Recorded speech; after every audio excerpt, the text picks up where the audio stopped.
بسم اللہ الرحمن الرحیم۔ قوم سمود کی ہزاروں ایکڑ رقبے پر وہ خوبصورت تاریخی عمارات ہیں جنہیں قوم سمود نے سنگلاخ خوبصورت پہاڑوں کا سینہ چیر کر تراشا تھا۔ 1000 سال قبل مسیح کے ان عظیم فن پاروں کو دیکھ کر آج جدید دور کے ماہر تعمیرات بھی انگشتے بدناہ رہ جاتے ہیں۔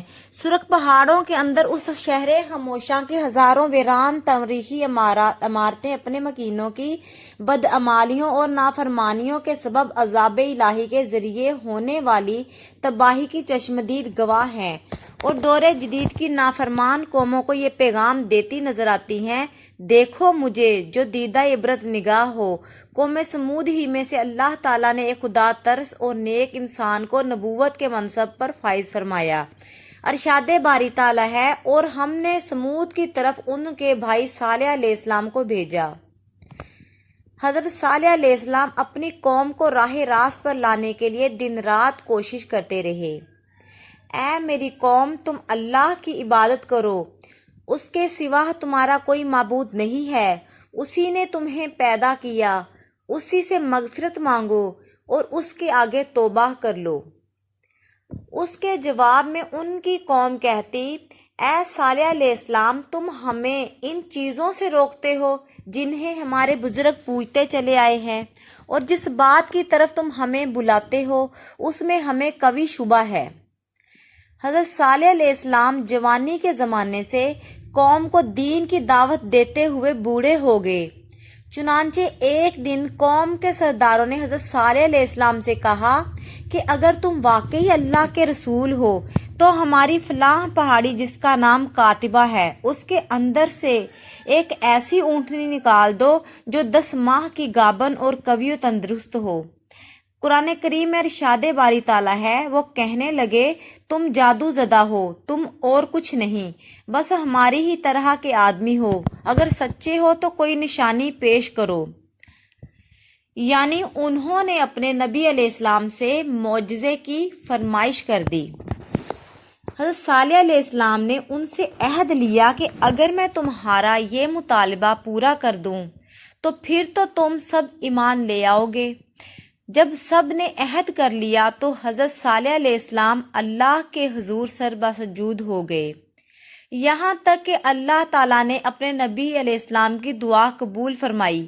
اچانک سامنے کی پہاڑی میں جنبش پیدا ہوئی، چٹان کے 2 ٹکڑے ہوئے اور اس میں سے ایک خوبصورت تندرست و توانا گابن اونٹنی نمودار ہوئی۔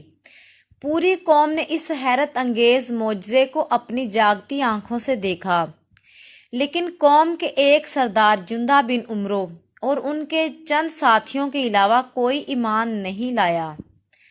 اس موقع پر حضرت صالح علیہ السلام نے اپنی قوم سے فرمایا: اے میری قوم، یہ ناقۃ اللہ یعنی اللہ کی اونٹنی ہے جو تمہارے لیے ایک معجزہ ہے۔ اب تم اسے اللہ کی زمین میں چھوڑ دو اور اسے کسی طرح کا ایذا نہ پہنچاؤ، ورنہ فوری عذاب تمہیں پکڑ لے گا۔ اونٹنی اور اس کے نومولود بچہ سارا دن نخلستان میں چرتے رہتے۔ قوم سیر ہو کر اونٹنی کا دودھ پیتی، لیکن وہ کم نہ ہوتا۔ حضرت صالح علیہ السلام نے کنویں کے پانی کو بھی تقسیم کر دیا تھا۔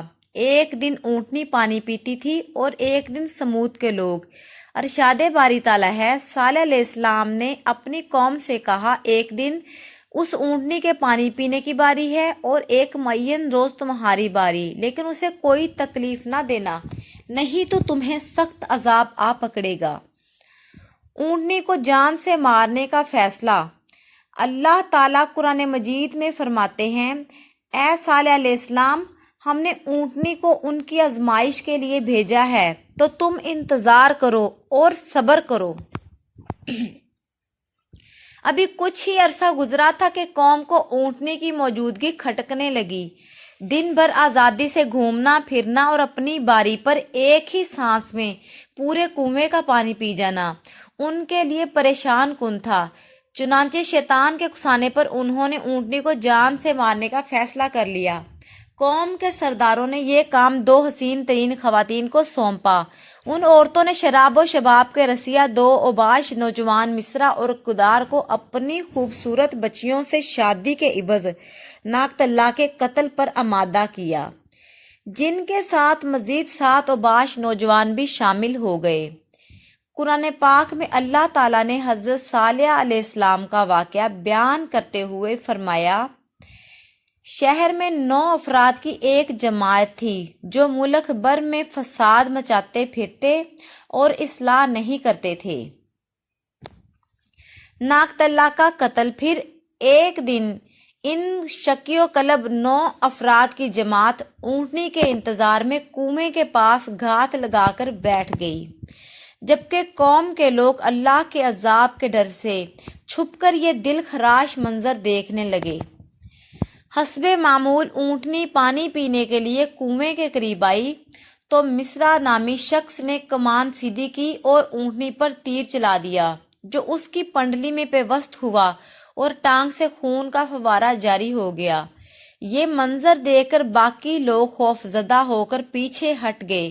اس موقع پر ان دونوں عورتوں نے مردوں کو لعن طعن شروع کر دی، جس پر کدار بن سالف آگے بڑھا اور تلوار کے ایک بھرپور وار سے اونٹنی کی کونچیں پچھلے پاؤں کے اوپر کا حصہ کاٹ ڈالی۔ شدید زخمی اونٹنی لاچار ہو کر زمین پر گر پڑی۔